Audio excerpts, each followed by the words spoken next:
¿Por qué se llama el nuevo misal peruano? Si es un misal para toda la iglesia, todos los misales son iguales. Me refiero, los que están escritos, los que están editados en español, sí, pero ese misal que usamos en el Perú ha sido aprobado por los obispos, por la Conferencia Episcopal de los Obispos del Perú. Y en el momento en que recibe esa aprobación de los obispos del Perú, se convierte en un texto oficial para el Perú. Lo cual quiere decir que ese texto no se puede utilizar en otro país que no sea el Perú, salvo que los obispos de ese otro país hayan aceptado que se utilicen esos libros de otro país. Por ejemplo, aquí en el Perú se estuvo usando mucho tiempo el misal de España, porque como no teníamos un misal propio, los obispos de el Perú dijeron, por este tiempo acojamos el misal español como la edición oficial, se dice técnicamente la edición típica del misal para el Perú. Igual sucede con los leccionarios, es decir, donde están los textos bíblicos. Igual sucede con los libros, con los rituales de los sacramentos. Todos esos textos están siendo aprobados por los obispos de el Perú y solo esos se deben usar en la celebración litúrgica. Voy a avanzar un poquito más. Sor Claudia, tengo hasta las 9, si no entendí mal, ¿no es cierto? 9:30, padre. Podemos dar un espacio para preguntas también. Sí, claro, ya. Voy a avanzar un poquito más, unos 5 minutos más, y dejo para preguntas, ¿le parece? Sí, padre, sí. Gracias. Lo último que vamos a ver esta noche es la dimensión sacramental, ¿no es cierto? Toda la liturgia, toda la celebración litúrgica tiene una dimensión analógicamente sacramental, es decir, así como los sacramentos son realidades sensibles, visibles, que nos transmiten la gracia de Dios, en la liturgia todos los ritos, los gestos, tienen un valor simbólico y por eso están allí. Por eso se dice análogamente son sacramentales. Nada en la liturgia es accesorio. Y lo que es accesorio o inútil debe salir de ahí. Incluso si ustedes se han dado cuenta, en la liturgia no se repiten los gestos. Voy a poner un ejemplo además histórico. Por ejemplo, si ya leímos en la primera parte de la misa la liturgia de la palabra, que por ejemplo los días domingos consta de primera lectura, salmo, segunda lectura y evangelio, cuando pasamos a la liturgia de la Eucaristía, que es la segunda parte de la celebración, no debemos leer ya textos bíblicos. Eso forma parte de la primera parte de la misa. También los más jovencitos se recordarán que en la misa antes de la reforma del Concilio Vaticano II, o sea, me estoy refiriendo a la misa, cómo se celebraba la misa antes de 1962, al final de la misa se hacía lo que se conocía como el último evangelio. Es decir, se leía de una manera piadosa, después de la bendición final, el texto del prólogo de San Juan, que habla justamente del verbo de Dios, que es Jesucristo. Así terminaba la misa antiguamente. El concilio vio que eso era una repetición innecesaria, porque ya se escuchaba la palabra de Dios en la primera parte de la misa. Por lo tanto, así se conocía el último evangelio, se quitó de la celebración de la misa. Ahora ya no se hace, después de la celebración de la misa, la lectura del prólogo de San Juan. A eso me refiero cuando en la liturgia todo tiene un sentido simbólico y nada es accesorio o inútil. Los colores de la celebración, la ornamentación de la iglesia, los lugares donde se celebra la liturgia, el altar, el ambón, la sede, el presbiterio, toda esa estructuración que encontramos en cualquiera de nuestras iglesias aquí en la arquidiócesis de Lima o en la arquidiócesis del Cusco o en el Perú, tiene un sentido sacramental y simbólico. Entonces ahí, por Claudia le parece, me detengo para que podamos generar unas preguntas o comentarios de alguno que quieran. Sí, Yo voy padre, a está salir bien. de aquí. Sí, si no puede salir, perfecto. Bien, como ustedes saben, habemos 710 personas en la sala. Entonces es un poco complicado que yo pueda abrir micrófonos a todos. Entonces yo tuve que desactivar el chat porque todos saludaban y algunos me decían, por favor, desactive porque nos estamos saludando demasiado. En este momento voy a activar el chat para que ustedes puedan escribir sus preguntas y algunos que desean levantar la manito, como Gaudí Galindo, que le acaba de bajar en este momento. Ya le levantó nuevamente. Yo le voy a activar el micrófono. ¿Ok? Yelitza Galindo, Gaudí, te voy a solicitar reactivar tu audio. Puedes hacer tu pregunta. Hola, buenas noches, ¿cómo están? Bueno, principalmente agradecida al Perú, soy venezolana. Esto me ha generado ciertos cambios a nivel de lo que es la lectura o la liturgia de la palabra, de acuerdo a la celebración, por lo que explicó el padre Juan Carlos Quiñe, ¿no? Cada conferencia episcopal hace de acuerdo a las fiestas propias del lugar una liturgia diferente, ¿no? De hecho, creo que me pasó en una misa de Nuestra Señora de Guadalupe, estábamos celebrando un matrimonio, la lectura era propia del matrimonio y se leyó fueron lecturas de la Virgen de Guadalupe, pues las que tenían que ver con la parte mariana, ¿no? Sencillamente, a veces toca como que aprender, volver a reeducarnos dependiendo del lugar donde estamos, ¿no? De manera de respetar ese hilo litúrgico que es propio del lugar.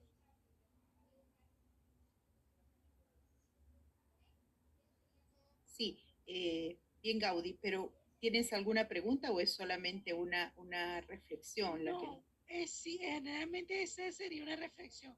Como pregunta, sería más que todo si este tipo de situaciones se pueden evitar con una formación continua del área de los proclamadores de la lectura.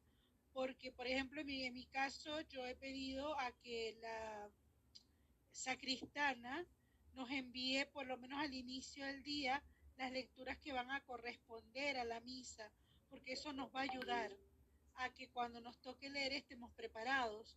Pero no sé si es una práctica acá común en todas las parroquias, acá en Perú. Bien, padre Juan Carlos, ¿prefiere contestar una pregunta o hacemos un grupo como usted desee? Mire, yo para contestarle a Gaudí, yo simplemente esa parte de las lecturas lo voy a tocar más adelante. Entonces, tengo un poquito de paciencia porque vamos a llegar a eso. Y lo primero que comentaste es totalmente cierto. O sea, cada país tiene ciertas celebraciones, ¿no es cierto?, propias de la piedad de las personas que forman parte de ese país. Y efectivamente, uno si va de un país a otro se podría un poquito confundir, porque dicen, bueno, ¿y por qué acá celebran el día a Santo Toribio Morovejo y en mi país no lo han celebrado? Claro, porque aquí en el Perú hay mucha devoción, ¿no es cierto? Y aquí vivió y se santificó Santo Toribio Morovejo. Por lo tanto, efectivamente, el misal trata de recoger esas, podríamos decir así, piedades o devociones nacionales de un país y que no necesariamente tienen que ver con otro. Ahora, es verdad también que en América Latina hay muchas devociones comunes, por ejemplo, las que han mencionado de la Virgen de Guadalupe.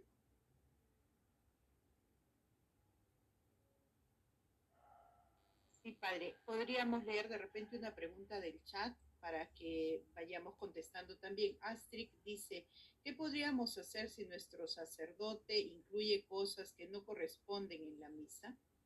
¿Está bien si conversamos con él o mejor nos quedamos callados? Claramente, si hubiera un diálogo, sería con mucho respeto. Sí, buena pregunta. Sí, miren, efectivamente, eh, creo que una situación así, pues hay que manejarla sobre todo con el diálogo, ¿no? O sea, acercarse al sacerdote, si uno le tiene, lo conoce, le tiene un poquito de confianza, y bueno, preguntarle, porque de repente él ha hecho algo o ha hecho una opción, porque efectivamente está dentro de las normas litúrgicas y de repente eso no lo sabía la persona, ¿no? Sí, yo creo que las cosas hay que hablarlas mejor y el sacerdote, pues, si tiene alguna razón, pues la va a decir, no, mira, yo hice esto por tal razón, ¿no? Eso me parece a mí lo mejor. No hay que olvidar de que en las diócesis, es decir, en las jurisdicciones eclesiásticas, ¿cierto?, que forman parte de toda la iglesia, por ejemplo, aquí en el Perú, hablemos concretamente, por ejemplo, de la arquidiócesis de Lima, el gran moderador de la vida litúrgica y sacramental siempre es el obispo. En el caso nuestro es el arzobispo, Monseñor Carlos Castillo, ¿cierto? Él es el que efectivamente debe poner, cuando haya necesidad de hacerlo, ciertas normas particulares para la celebración litúrgica de su jurisdicción eclesiástica. Bien, Elizabeth Jiménez, por favor, puedes activar tu audio para realizar tu pregunta. Elizabeth, tratemos de estar atentos, por favor, porque tenemos poco tiempo en realidad. Elizabeth. Sí, padre, buenas noches. Quería preguntarle acerca del clerimán sacerdotal del color verde, rojo, blanco y morado. ¿En qué momentos es que se usa y qué representa cada color? Una buena pregunta, pero no forma parte de lo que estamos conversando, pero voy a tratar de responder rápido, sí. El clériman te refieres a esta camisa de alzacuello, que por ejemplo yo tengo aquí de color negro, ¿no? Esto sí se ve, ¿no? Padre, se ve, se ve. Miren, la iglesia, respecto a este punto, dice de que los sacerdotes deben identificarse como tales. Así como, llamémoslo así, el policía se identifica como policía con un uniforme, o el médico, cuando uno entra a un hospital, se identifica con un uniforme, el sacerdote debe identificarse con, a ver, da varias posibilidades. La primera posibilidad que da es el hábito talar, digamos, es decir, comúnmente le llamamos la sotana, es decir, esa, ¿cómo decirlo? Esa túnica, pero no una túnica como la que usamos en la misa, que es de color blanco, sino la sotana. Imaginen ustedes el hábito de un franciscano, ustedes si piensan en un franciscano, ese hábito marrón, así que se ve un poco tosco. Ya. Ese es el primer distintivo que dice la iglesia debería usarse los sacerdotes para distinguirse. Además, habla de que se puede utilizar estas camisas, que se llaman el clériman, efectivamente, como una manera de distinguirse. Podría darse el caso de que en alguna jurisdicción eclesiástica o en algún país se usen otros distintivos para el caso de los sacerdotes. Aquí en el Perú son esas dos. Es decir, los obispos de la Conferencia Episcopal Peruana han pedido que los sacerdotes nos identifiquemos con esta camisa. Los colores en realidad no tienen un significado, llamémoslo así, muy simbólico, llamémoslo así. Lo que sí te puedo decir es que el color negro sí tenía un significado en la antigüedad. Primero, porque era el color más, antiguamente, era el color más rústico, era el color más sobrio, que se podía utilizar como un signo de austeridad. ¿Okay? El color negro tenía ese sentido. antigüedad. Por eso el clero empezó a utilizar el color negro, tanto para las sotanas como para las camisas clericales. Ahora pues han aparecido de todos los colores y yo, o sea, no tienen ningún significado. Hay camisas clericales blancas, azules, ¿no? Creo que sería mejor que se use un color más bien serio, ya no así sobrio, pero la iglesia en ese sentido no ha dado ninguna norma, por lo menos aquí en el Perú. Bien, padre, vamos a leer alguna pregunta nuevamente del chat, así damos oportunidad a los que escriben y a los que... ¿Existe una nueva ordenación general del MISAL o se sigue llevando la anterior al MISAL peruano?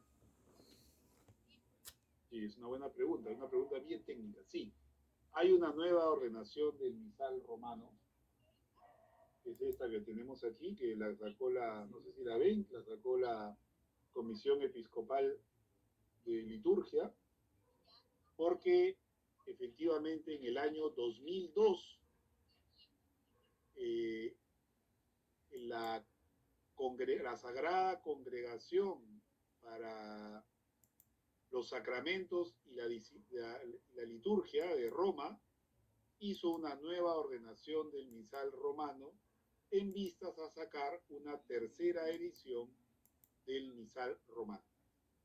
Entonces sí, existe una, efectivamente. Si la pregunta va en la línea de que ha habido algún cambio, son cambios muy específicos y no así nada muy llamativo.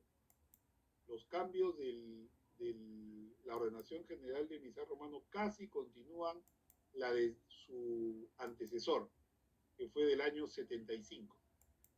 Ya se necesitaba efectivamente aclarar algunas cosas, por eso en el año 2000 la Sagrada Congregación hizo esta ordenación.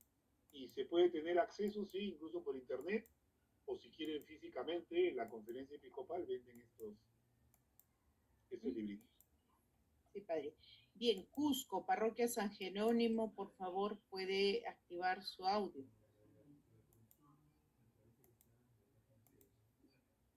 Muy buenas noches. Muy buenas noches. Agradecerles primeramente a la Comisión Episcopal de Liturgia por hacernos parte de este curso tan importante para nosotros los fieles.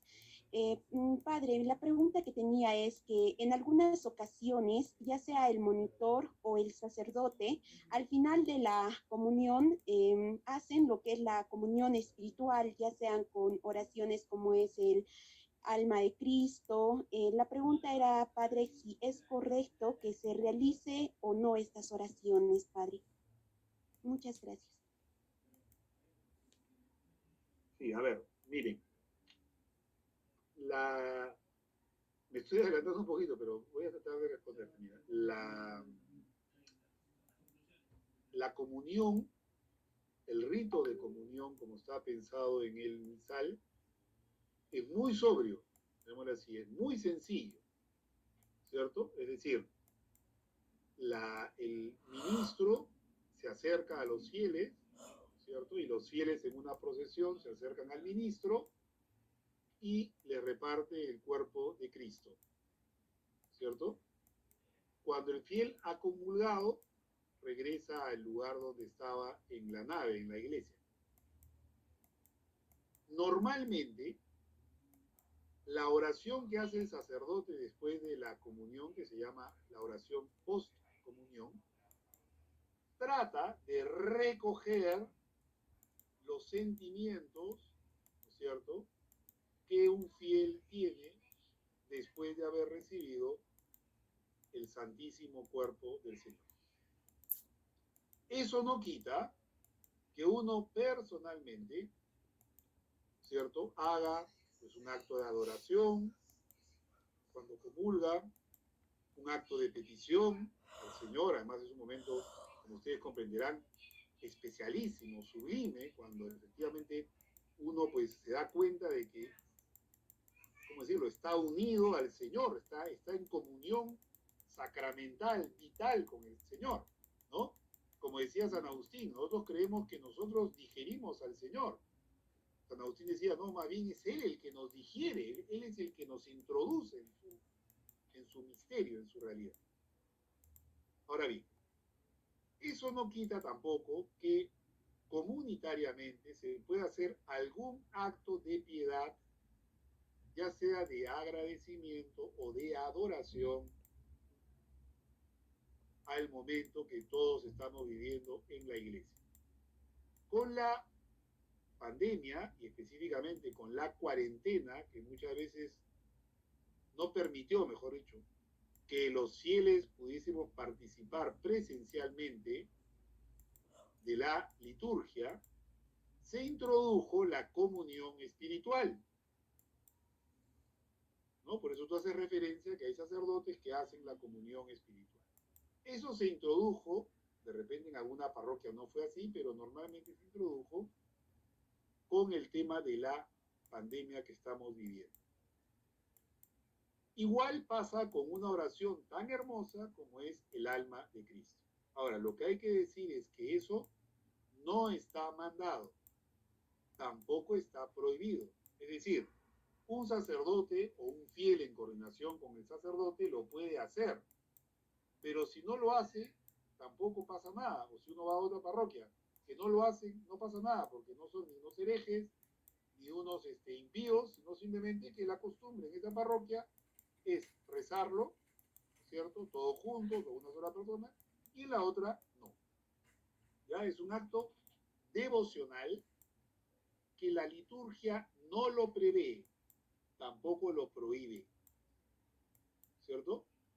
En ese sentido, hay, por ejemplo, un sano, llamémoslo así, una sana libertad para hacer una cosa que sea, llamémoslo así, pero en el sentido, en la mente del que ha hecho el misal, que tampoco sea muy larga, porque recordemos que la oración post-comunión es el acto que todos como asamblea hacemos para agradecer el don que hemos recibido.